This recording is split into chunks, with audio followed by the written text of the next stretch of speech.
যে যেখান থেকেই দেখেন না কেন আমার ভিডিওটা, আমার একটা বাচ্চা আছে, আপনাদের কাছে একটাই অনুরোধ যে আমার দিক তাকায়ে, আমার মেয়েটার দিক তাকায়ে আপনারা যদি কেউ দায়িত্ব নিয়েন, ভালো মনে দায়িত্ব নিয়েন।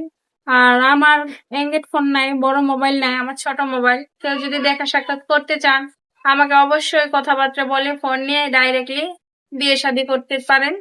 আর আমার সাথে যোগাযোগ করতে আপু পারেন। আসসালামু আলাইকুম। ওয়ালাইকুম আসসালাম। আসসালামু আলাইকুম। ওয়ালাইকুম আসসালাম, কেমন আছেন? জি আলহামদুলিল্লাহ। আপনার নাম ঠিকানা একটু বলেন।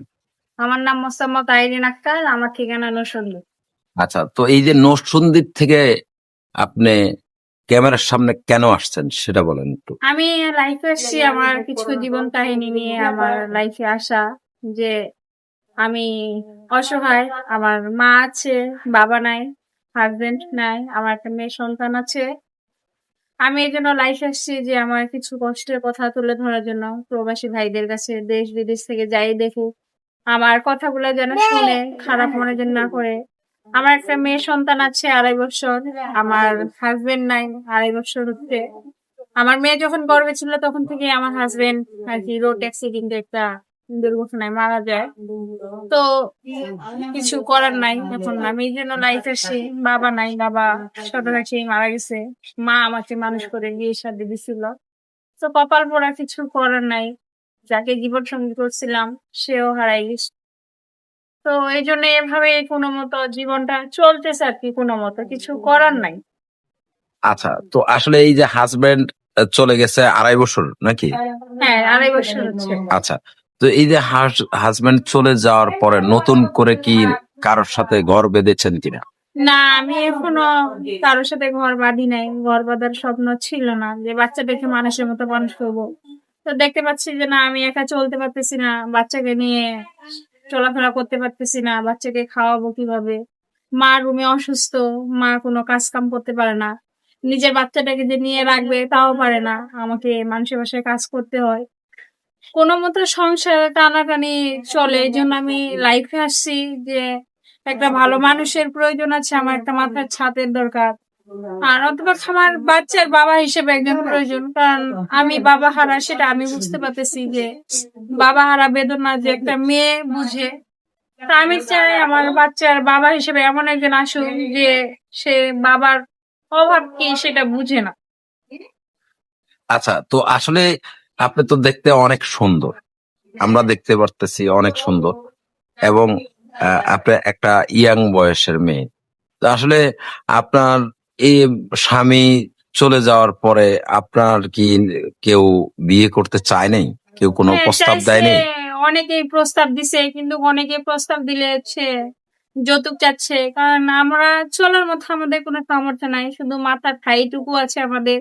যেই রুমে থাকি আমরা ওটুকুই আমাদের স্থান আছে, তাছাড়া আমাদের কোনো থাকার ব্যবস্থা নাই, কিংবা দায়িত্ব নেওয়ার মতো যাও নিতে চাচ্ছে, ঋণ টাকা পয়সা চাচ্ছে, দেড়মোয়া চাচ্ছে, আমাদের হাতে তো সামর্থ্য নাই।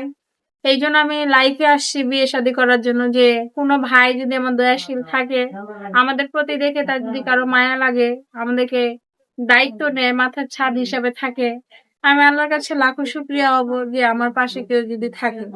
আচ্ছা, তো এই যে এলাকার মধ্যে যারা আসছে আপনাকে আপনার বিয়ের প্রস্তাব নিয়ে, তারা কেমন ডিমান্ড চেয়েছে? 1.5 লাখ, 2 লাখ, 3 লাখ, এক একজনের এক এক মতো আর কি। তো আমাদের তো 50,000 টাকা দেওয়ার মতো সামর্থ্য নেই, কারণ আমার বাবা নাই, মা অসুস্থ। যেটুকু ছিল মার পিছনে চিকিৎসা করতেই আমাদের টাকা পয়সা অনেক নষ্ট হয়ে গেছে। তাতে আমাদের কোনো এখন দেওয়ার মতো কোনো ব্যবস্থা নাই।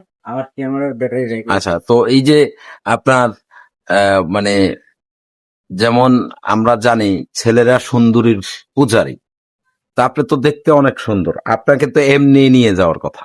সৌন্দর্য হইলো ওই যে আমার আগে বিয়ে ছিল, আমার বাচ্চা আছে, এই জন্য ওদের আগ্রহ যে টাকা পয়সা লাগবে, টাকা পয়সার প্রয়োজন আছে। সুন্দর হইলেও তো হবে না, ভালোবাসা লাগবে। সুন্দর দিয়ে তো আমি সুন্দর আমি জানতেছি, উপরতলা আমাকে বানাইছে, কিন্তু নসিব খারাপ যে যাই আসুক টাকা পয়সা লাগবে, টাকা পয়সা ছাড়া বিয়ে করতে চাচ্ছে না। আচ্ছা, টাকা পয়সা ছাড়া কেউ বিয়ে করতে বিয়ে চায় না। করবে না। আসলে আপনাকে যে একটা লোক বিয়ে করবে, আপনার কাছে যে সেই লোকটা কি পাবে? আমাকে যে বিয়ে করবে, আমার বাড়ি ঘর, টাকা পয়সা, আমার অর্থ সম্পদ কিছুই নাই। আমার একটা সম্পদ আমার মেয়ে আছে। আমার কাছে বিয়ে করলে ভালোবাসা ছাড়া আমি কিছু দিতে পারবো না। আমি চাবো যে আমার দায়িত্ব নিবে, আমার ভালোবাসা দিয়ে তার সারা জীবন উজাড় করে রাখতে চাই, যে আমার ভালোবাসাতে সে যেন মুগ্ধ হয়, আমাকে যেন সারা জীবন সে আঁকড়ায় রাখে। আমার কাছে আসলে আমি ভালোবাসা দিতে পারবো, এর বেশি কিছু দিতে পারবো না। কতটুকু দিতে পারবেন?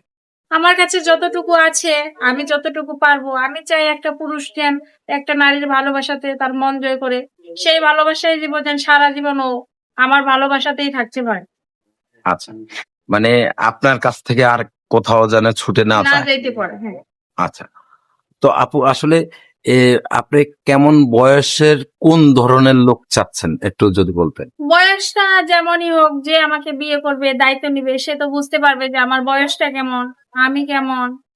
তো সেই অনুযায়ী বয়সটা যেমনই হোক, আমার কাছে বয়স ফ্যাক্ট কিছু না। আমার কথা ভালোবাসা সে যদি দিতে পারে, আমি যদি দিতে পারি, তো ইনশাল্লাহ আমার আর কিছু প্রয়োজন নাই। বয়সটা যেমনই হোক, তাতে আমার কোনো সমস্যা নাই। আচ্ছা, একটা বয়স্ক লোকের কাছে যে আপনি বিয়ে বসতে চান, বয়স্ক লোকের দ্বারা কি পাবেন আপনি? বয়স্ক লোকের দ্বারা কি পাওয়া যাবে? একটা মানুষ একটা মানুষের কাছে ভালোবাসা ছাড়া কি পায়? বয়সটা কিছু না। দুনিয়াতে আছে, বয়সের আগে আমিও মারা যেতে পারি, উনিও যেতে পারে। তো কথা হইলো যে আমি যে মানুষটাকে ধরবো, সে বয়স হোক যেমন হোক, তার কাছে আমি যদি সুখ শান্তি পাই, সংসার করে যদি তার কাছে ভালোবাসা পাই, বাচ্চার বাবা হিসেবে সে যদি থাকতে পারে, তাহলে আলহামদুলিল্লাহ। আমি তার কাছে অতটুকুই চাই যে ভালোবাসা অবশ্যই লাগবে, টাকা পয়সা লাগবে না। আমার কথা, আমি তাকে ভালোবাসবো, সে আমাকে ভালোবাসবে। তার কাছে টাকা পয়সা, অর্থ সম্পদ আমার কিছু লাগবে না। জাস্ট আমি তার যেন সারা জীবন সেবা যত্ন করতে পারি, ও যেন আমার পাশে সাপোর্ট দিতে পারে সব সময়, এরকম একটা মানুষ চাচ্ছি আমি। আচ্ছা, এরকম মানুষ চাচ্ছেন। আসলে হ্যাঁ, চাওয়ার তো শেষ নাই। দেখা গেল যে 60 বছরের একজন আসলো, সেই ক্ষেত্রে 60 বছর আসলে এখন আমার নসিবে ভাগ্যে যদি থাকে, তার তার সাথে যদি আমার জুড়ি থাকে, আল্লাহ তাআলা যদি তার কাছে জুড়ি দিয়ে দেয়, তাহলে ভাগ্যের ইতিহাস, কিছু করার নাই, আলহামদুলিল্লাহ বলে মেনে নিতে হবে। যে একজন 60 বছর লোকের কাছে যে মানুষ একটা, আপনার বয়স কত বললেন? আমার বয়স 20 বছর। 20 বছর। তা আপনার রিডাবল হয়ে যাচ্ছে। হ্যাঁ, বয়সটা ফেক না। এখন আমার কথা আমি তো বলছি, সে যদি ভালোবাসা দিতে পারে 10 বছর 20 বছর, হায়াত মওতের কথা কখনো বলা যদি যায় না। ভালোবাসা না দিতে পারলো? ভালোবাসা দিতে পারবে, অবশ্যই সে বিয়ে শাদী করতে চাবে, না হলে তো করতে চাবে। কারণ আমি একটা মেয়ে মানুষ, আমার জীবনটা তো কেউ নষ্ট করতে চাবে না। কারণ ও যদি ভালোবাসতে না পারবে, তাহলে তো কোনো ব্যক্তি কাউকে ভালোবাসবে না। ভালোবাসতে চাইলে অবশ্যই সে বুঝে শুনে 10 বার ভাবে চিন্তে অবশ্যই আমাকে আপনারা ভালোবাসতে চাবে। শুনলেন এই বোনটির কথা। তো আপনাদের যদি ভালো লাগে তাকে সাহায্য করবেন, সহযোগিতা করবেন। বিয়ে শাদীর প্রতিশ্রুতিতে কেউ বদ্ধ হয়ে প্রতারিত হবেন না, এবং কি ভালো করে যাচাই করে নেবেন। আর ইউটিউব কর্তৃপক্ষ কোনো ধরনের কোনো দায় দায়িত্ব নেয় না। আপনারা আপনাদের নিজ দায়িত্বে বিয়ে শাদীর বিষয়ে সম্পূর্ণ তাদের সাথে কথা বলে নেবেন। তো সে পর্যন্ত সকলে ভালো থাকবেন। আপনি কি কিছু বলার আছে? হ্যাঁ, আমি কিছু বলতে চাই।